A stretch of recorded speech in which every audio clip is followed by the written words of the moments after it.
Hello students, today we are going to understand determiners, that is your grammar topic. So first understand what are determiners. Determiners are the words which are placed in front of noun. ऐसे words जो noun के पहले हम place करते हैं जो कि noun की हम नाउन के बारे में हमें कुछ इन्फॉर्मेशन देते हैं, उसकी क्वांटिटी या उसकी पोजीशन के बारे में क्लियर एक्सप्रेशन देते हैं या डिटरमाइन करते हैं. तो जो नाउन के बारे में कुछ रेफरेंस डिटरमाइन कर दे वो हमारे डिटरमिनर्स हो जाएंगे. Types of determiner students 6 types के होते हैं. Articles, ordinals, numbers, demonstratives, possessives, and quantifiers. Articles are definite and indefinite. Definite article is the, and indefinite articles are a and n. Ordinals and numbers are numerical determiners. So ordinals हम order की form में जब हमें first second third last या next order बताना है तब हम यूज़ करते हैं. और नंबर्स 1 2 3 ये हमें नंबर्स में क्वांटिटी बताता है नाउन की. डिमॉन्स्ट्रेटिव्स हमारे यूज़ आते हैं पोजीशन और सिंगुलर और प्लूरल जज करने में. तो हम नाउन के बारे में पोजीशन या सिंगुलर है या प्लूरल है इन डिमॉन्स्ट्रेटिव से पता कर सकते हैं. पॉसेसिव्स हमें उसकी ऑनरशिप बताते हैं, जो नाउन की ऑनरशिप बता दे वो पॉसेसिव्स. और क्वांटिफायर्स हमें बिना मेन क्वांटिटी को जज किए उसकी क्वांटिटी के बारे में रेफरेंस देते हैं. तो ऑर्डिनल्स, नंबर्स और पॉसेसिव्स तो हमें पता है कि ordinals first second third noun के आगे लग जाते हैं. पॉसेसिव्स जिसकी ऑनरशिप होती है my pen, your house, his bag, her bag, तो ये हमें ऑनरशिप बताते हैं नाउन की. नाउन क्या होता है? किसी पर्सन का, थिंग का, प्लेस का नेम. तो उनकी जो ऑनरशिप बता दे वो पॉसेसिव्स. तो हम अभी पढ़ेंगे आर्टिकल्स, डिमॉन्स्ट्रेटिव्स और क्वांटिफायर्स के uses. So articles, there are 3 articles a, an और द को हम डेफिनाइट आर्टिकल बोलते हैं जो कि स्पेसिफिक या जो नाउन हम पहले मेंशन कर चुके होते हैं उन नाउन्स के लिए यूज़ में होता है. जैसे द मून, द अर्थ. तो मून और अर्थ स्पेसिफिक है इसलिए हमने उनके आगे क्या लगाया? द. That is definite.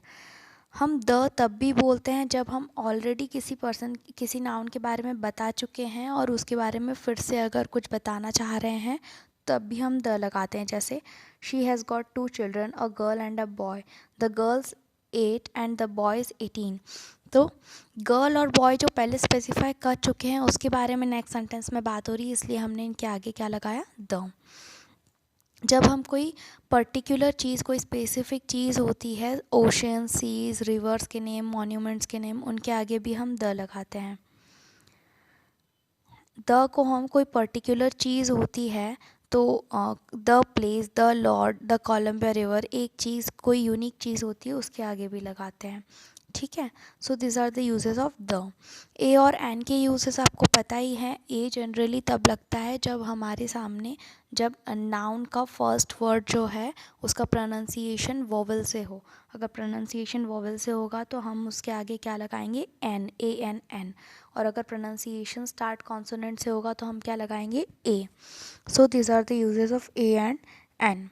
डिमॉन्स्ट्रेटिव्स हमारे पास 4 हैं. सिंगुलर के लिए है दिस और दैट, प्लूरल के लिए है दीज और दोज.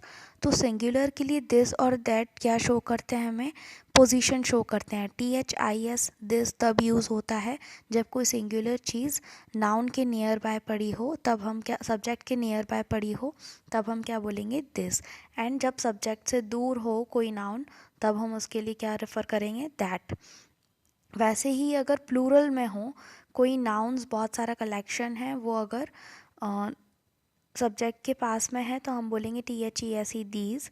एंड अगर वो दूर है पोजीशन में तो हम उसको बोलेंगे दोज. ठीक है. जैसे कुछ example, this pair of shoes is mine. तो शूज़ की एक पेयर प्लूरल है, सिंगुलर है. एक पेयर है इसलिए वन क्या होता है? सिंगुलर होता है. तो एक पेयर है इसलिए THIS लगाया. और THIS क्या शो कर रहा है? कि वो माइन यानी कि सब्जेक्ट से पास में है. I think that girl is there leader. तो दैट गर्ल, दैट मतलब कि दूर, और गर्ल सिंगुलर है इसलिए उसके साथ में दैट लग गया. So this are some uses of these, that, those. So please students write this in your copy and understand these examples. Now we are starting quantifiers. What are quantifiers? Quantifier हम तब use करते हैं जब हम किसी को कोई information देना चाहते हैं, कंप्लीट नंबर बताए बिना किसी नाउन की क्वांटिटी बताते हैं. You have left some bread on the table. I have got a few questions to ask you. तो यहाँ पर सम और अ फ्यू क्या बता रहे हैं? क्वांटिटी बता रहे हैं ब्रेड और क्वेश्चंस की. तो एग्जैक्ट नंबर नहीं है लेकिन क्वांटिटी पता चल रही है. क्वांटिफायर्स वो वर्ड होते हैं जो क्वांटिटी को स्टेट करने के लिए यूज़ किए जाते हैं एग्जैक्ट नंबर के स्टेट किए बिना. सो क्वांटिफायर्स हमें किन क्वेश्चंस का आंसर देते हैं? हाउ मैनी या हाउ मच. हाउ मैनी मतलब कितने काउंटेबल और हाउ मच मतलब कितना अनकाउंटेबल. सो यहीं पर आपको पता चल गया होगा कि हम लोग क्वांटिफायर्स में जब डिस्क्रिमिनेशन करेंगे यानी कि इनके बारे में डिफरेंस सीखेंगे तो हम काउंटेबल और अनकाउंटेबल नाउन्स के बीच में डिफरेंस सीखेंगे. मैनी यूज़ होता है काउंटेबल नाउन्स के साथ में. सो पहले हम ये वाली चीज़ें पढ़ते हैं जो काउंटेबल नाउन्स के साथ में यूज़ होती हैं.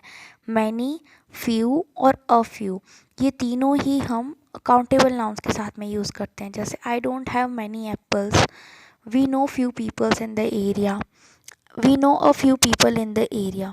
तो ये मैनी, फ्यू और अ फ्यू हम काउंटेबल नाउन्स के साथ में, जिनको हम काउंट कर सकते हैं, उनके साथ में यूज़ करते हैं. फ्यू और लिटिल में डिफरेंस क्या है कि फ्यू हम काउंटेबल्स के साथ में यूज़ करते हैं और लिटिल हमें इनकाउंटेबल्स के साथ में यूज़ करते हैं. अ फ्यू और अ लिटिल में डिफरेंस क्या है? अ फ्यू भी हम काउंटेबल्स के साथ में यूज़ करते हैं और अ लिटिल भी हम अनकाउंटेबल्स के साथ में यूज़ करते हैं. लेकिन अगर हमसे पूछ लिया जाए कि फ्यू और अ फ्यू में डिफरेंस क्या है, जो कि दोनों ही काउंटेबल्स के साथ में यूज़ होते हैं, तो फ्यू हमें बताता है किसी क्वांटिटी को नेगेटिव वे में और अ फ्यू हमें बताता है किसी क्वांटिटी को पॉजिटिव वे में. जैसे कि आप इस सेंटेंसेस को पढ़ेंगे, few people visited him in the hospital. Hospital में कुछ लोगों ने उसे विजिट किया. तो इसका मतलब नेगेटिव ले सकते हैं हम, that he had almost no visitors, मतलब ना के बराबर विजिटर्स थे. तो फ्यू हमें नेगेटिव वे में क्वांटिटी को स्टेट करता है. वहीं पर अगर हम अ फ्यू बोलते हैं, आई have got a few friends, तो अ फ्यू का मतलब ये है कि बहुत कम, लेकिन कम में भी हम सेटिस्फाई रहते हैं. तो ये हमें पॉजिटिव वे बताता है. वैसे ही लिटिल और अ लिटिल भी, लिटिल नेगेटिव वे स्टेट करता है और a little positive way state करता है अनकाउंटेबल्स के लिए.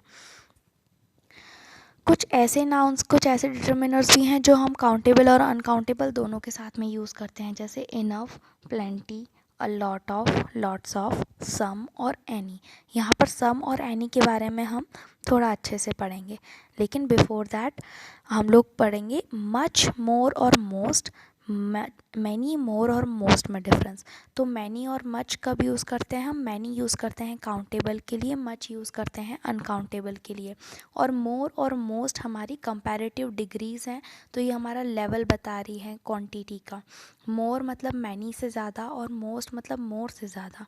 ठीक है. सम और एनी, तो सम और एनी को यूज़ करने के लिए भी कुछ कंडीशंस हैं, कुछ रूल्स हैं. सम और एनी हमें किसी कुछ अमाउंट को डिटरमाइन करने के लिए यूज़ में आते हैं. सम और एनी यूज़ करते हैं जब हमें एग्जैक्ट नंबर पता नहीं है किसी चीज़ का. सम और एनी दोनों ही काउंटेबल्स और अनकाउंटेबल नाउन्स दोनों के साथ में यूज़ होते हैं. एनी यूज़ करते हैं हम नेगेटिव सेंटेंसेस में या फिर इंट्रोगेटिव सेंटेंसेस में. तो do you have any ice cream left, तो ये इंट्रोगेटिव सेंटेंस है, इसलिए हमने आइसक्रीम के आगे क्या लिखा? Any. I don't have any money today, तो don't have that is negative sentence, तो नेगेटिव सेंटेंस में भी हम क्या यूज़ करते हैं? एनी. सम, सम हम कहाँ पे यूज़ करते हैं? जब अफर्मेटिव सेंटेंसेस हों, पॉजिटिव सेंटेंसेस हों और हम कोई क्वेश्चन पूछते हैं जिसका आंसर रिलेवेंट हो सकता है, यानी कि या तो हम ऑफ़र कर रहे हैं या रिक्वेस्ट कर रहे हैं, ऐसे क्वेश्चंस में हम सम को यूज़ कर सकते हैं. जैसे children have some free time, that is affirmative sentence. Can I have a glass of tea, it is an request. क्या मैं ले सकता हूँ, तो रिक्वेस्ट जो होती है उसको में हम क्या लगाते हैं? सम, दैट इज़ इंट्रोगेटिव, लेकिन रिक्वेस्ट है इसलिए हम क्या लगाते हैं? Some. Would you like some cake, तो यहाँ पर ऑफ़र चल रहा है, जो हम ऑफ़र करते हैं उसमें भी हम क्या लगाते हैं? सम. कंपाउंड नाउन्स में हम सम लगाते हैं. कंपाउंड नाउन्स में सम और एनी को जब हम यूज़ करते हैं तो someone is sleeping in my bed, he saw something in the garden, I left my glasses somewhere in the house. तो पॉजिटिव स्टेटमेंट्स में हम सम यूज़ करते हैं। नेगेटिव स्टेटमेंट्स में जैसे she didn't go anywhere last night, he doesn't know anybody here, तो negative sentence में हम एनी यूज़ करते हैं। एनी को हम पॉजिटिव सेंटेंसेस में ऐसे यूज़ करते हैं जिन सेंटेंसेस में आ जाए no matter which, no matter who, scarcely या हार्डली, ऐसे वर्ड्स जिस सेंटेंसेस में आ जाए उसमें भी हम एनी यूज़ करते हैं। You can borrow any of my books, they can choose anything from the menu. You may invite anybody to dinner. I don't mind who comes. So these are uses of determiners. Students, understand these determiners carefully and write these determiners in your copy and practice some questions by using determiners in some sentences in your grammar copy.